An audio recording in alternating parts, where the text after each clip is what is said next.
What's up, family? In today's episode, we're going to be talking about why you should be scared to run webinars without this information that I'm going to be teaching you on today's video.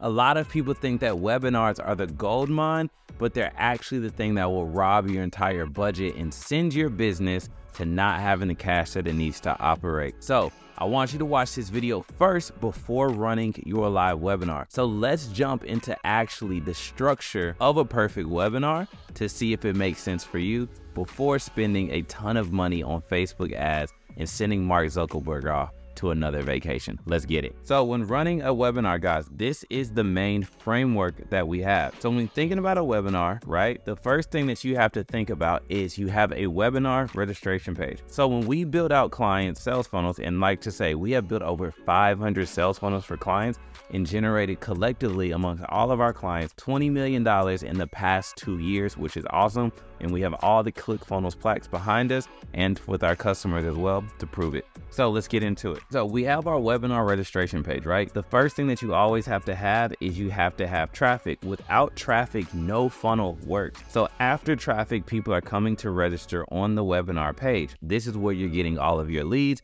from first name, phone number, and email address. And what I'm showing you before giving you the breakdown of why you should beware of live webinars, I wanted to show you the structure to make sure that your live webinar was set up correctly and so that you can see the things to think about. So when running a webinar, we have our opt-in page where people are registering. They're going into Go High Level right here, which is the CRM, and then they're getting their reminder emails. The next page, as we see right here, where we're taking them to a bridge sale page. This is where we want to sell something for $27, right? It could be $37, $27, you can play around with it, but this is called a bridge sale. And in the bridge sale, this is where we want to sell something to clients that is complementary to the training that you're going to be teaching. The stuff that's the most cohesive makes the most sense. So for instance, if I'm teaching a sales funnel class, I may want to sell a product that explains why your business needs more leads, how to get more leads. And we usually like to bundle these things together so that it could be a no-brainer deal. Now, the goal of this $27 right here is not to make money, but what it's to do is to offset the advertising and marketing dollars that you spend to get leads into the webinar. And when you stay to the end, I'm going to be breaking down why and how webinar math works so that you can understand the Facebook ad budget that you need in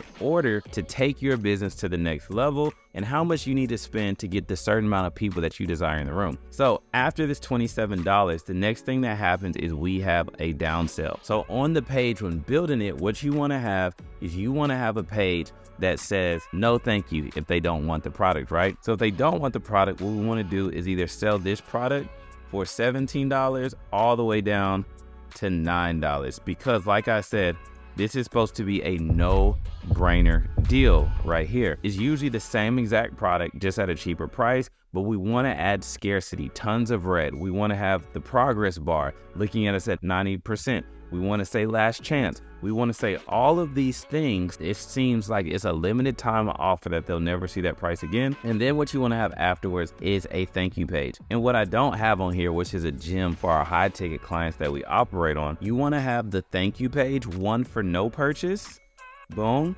And then this will be a duplication, which will be one for purchase. Let me tell you why. The reason why you want that is because of your pixel tracking code. On the purchase page, you want to have a pixel that is triggering for purchases. And then if they don't purchase, you don't have to have the tracking code on there. It could just be the universal tracking code. The reason for that is because we want to start feeding our Facebook ads manager, the pixel on there, with data of who our customers are. Because after running enough traffic to this, the next thing that we want to do is start creating lookalike audience for buyers that purchase from our webinar. The reason why that is extremely important is because now we're telling Facebook to find the audience similar that are buying the bridge sale. And the next thing about that, where that is game at, when people are buying from that list, they're most likely higher tier clients that are interested in your product. And those are the people that we want registering for your webinar, right? After they go to the thank you page, there's a wait right here, right? So let's just say this is like 7 days because you run your webinar every week. So what that means is Monday, Tuesday, Wednesday, Thursday, Friday, Saturday, Sunday, people should be getting automated emails and text messages. I usually hold the text messages off till closer to the webinar, but emails that are literally breaking down, what you should be prepared for, reminding people that they should show up to the webinar. The next thing that we have is the actual day of your webinar performance, which we can see right here. So in the webinar day, this is where you will have your 1 hour webinar. Make sure to drop your offer within 1 hour. The reason why I say that is because we have to factor in drop-off rate. The longer that you stay on there, people's wives are cooking dinner, they've got kids, they've got things going on. And most of the webinars that we run from our clients are evening webinars. I don't know too much about like noon webinars, which are more like businessy webinars and corporate. We're usually running webinars for business coaches and consultants in the evening in all types of industries. So after you pitch your webinar, the next thing that you're going to do is now drop your offer. One thing to think about when running a webinar is, you guys may confront me for this, people that are on webinars usually have less money. People who have more money usually book calls, which those clients or those coaches we send to VSLs, video sales letter, which we'll talk about in another video. On this sales page, the reason I said that is don't outprice yourself. What you want to do is price yourself to where you have an offer that is in between $497 to $997, and it can even be lower at $297, or it can be a monthly recurring offer such as a community to build the MRR. So on here, this is where you'll drop your offer. We use Zoom and we use Webinar Jam when we're doing webinars for clients. The good thing about Webinar Jam, and it has a really cool pop-up that will pop up to show your offer. So the next thing is, now that people hopefully go to the order form to purchase. Another gem that I thought about as well, guys, from my experience of building over 500 funnels for different clients, is you want to make sure you're sending them directly to the page that has the checkout on it, because from looking at stats, what I'll see is 700 people, as an example, land on the sales page, and maybe only 300 people get to the checkout page. So we don't want to dilute any of our traffic, so send them directly to the page that has the checkout on it. The next thing that we want to do is, after they order, we can even have upsells, downsells, however you want to get created, to then send them to the thank you page right there. And then all of the automation should be kicking in. So now that we've broken down exactly how a webinar should be laid out in all the pages, these is the exact framework with a little bit extra that we do for all of our clients that have reached 2 Comma Club awards, which means over $1 million in their sales funnel. We build this exact same framework for them right here. So now I want to get into the nitty gritty of why you should be cautious when running your own webinar. When running your own webinar, the things that we have to think about is the risk and the cost. So don't get me wrong, webinars can work, but only if you understand the challenges that come with them. And here's what most people don't tell you. Let's start off with the cost. When running a live webinar, it is not cheap. So between advertising, tech setup, meaning your emails, text messages, your time,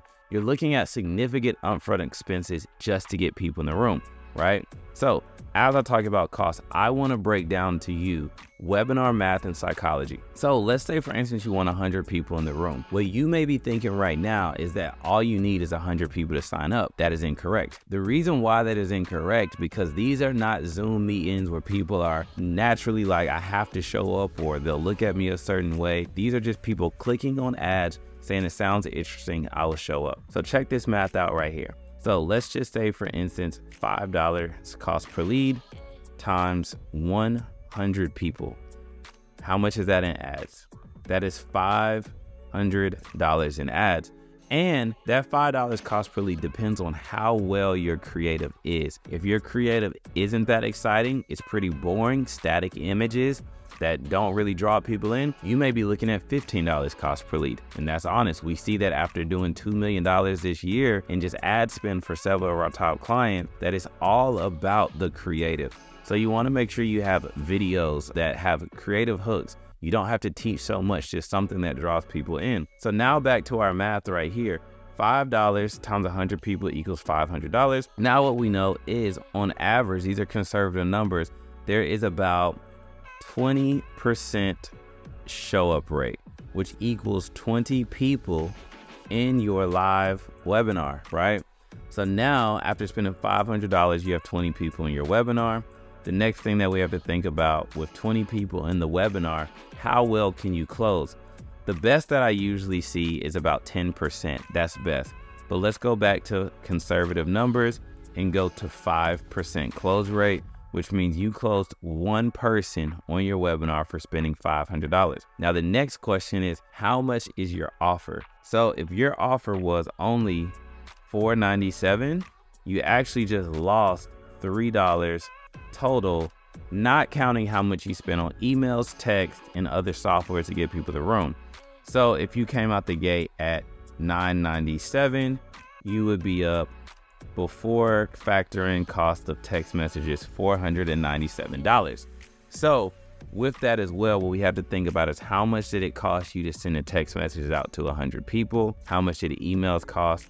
And looking at these numbers, these are small numbers, about 8 cents per text message. So you only came out $80, with the email probably being about 10. So let's just round that up to $100 additional in expenses that we have to take from our profit.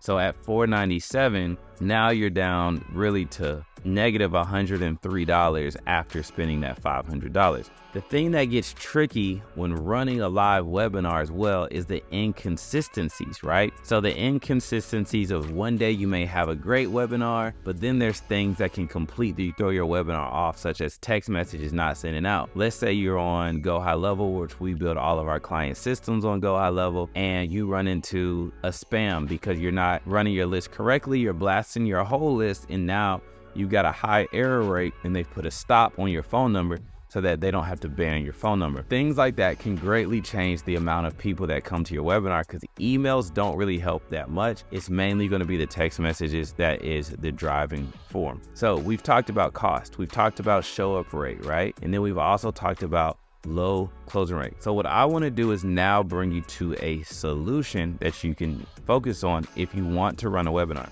You want to run a webinar and you've already ran live webinars, got your reps in, understand the practice. What I want you to focus on now is automated webbies, right? We like to call webinars webbies. So automated webinars, right? The good news is that you can get better results when using an automated sales funnels, because the funnels are built to nurture leads, follow up automatically, and best of all, convert more efficiently over time. And that's where we come in for what we build for clients. With these automated webinars, the difference is 70% show up rate.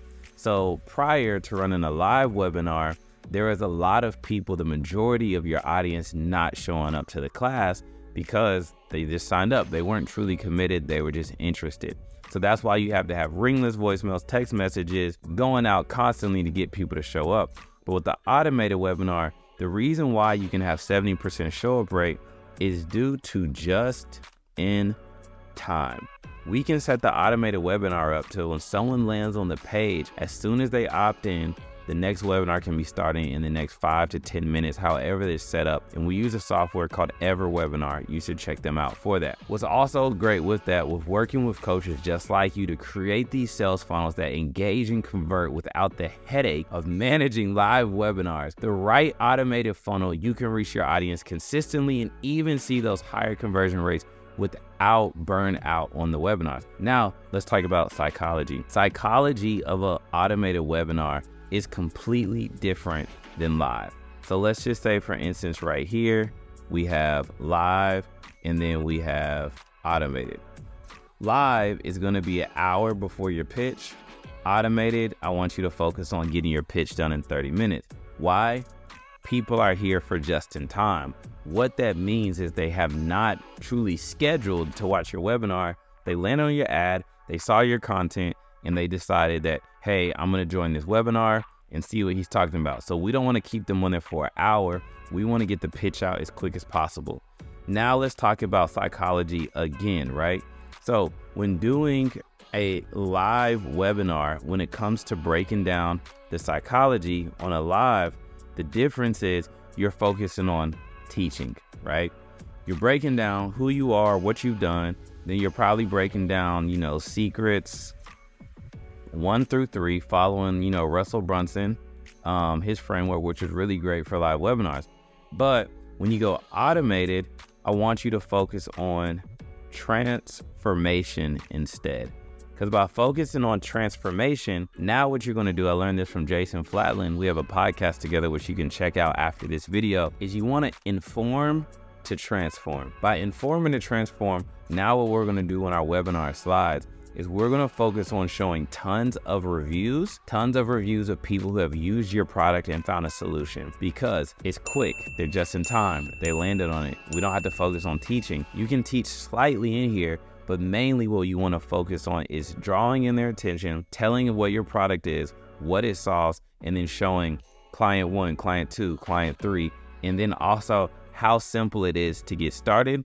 You want to talk about the results of how fast they can see those results. So the psychology is completely different when it goes from live to automated. If you're ready to level up with a sales funnel that works 24/7, what I want you to do, besides like, subscribing, and sharing, is go down to the description, click the link that I have put available, and let's jump on a discovery call to learn about your business, your goals, and your aspirations, and build an automated sales funnel that can work for you. Whether you have a local-based business or a coaching-based business, selling high ticket or even selling monthly recurring products, you need automated webinar in order to grow and scale. I can't wait to see you in the next video. Peace.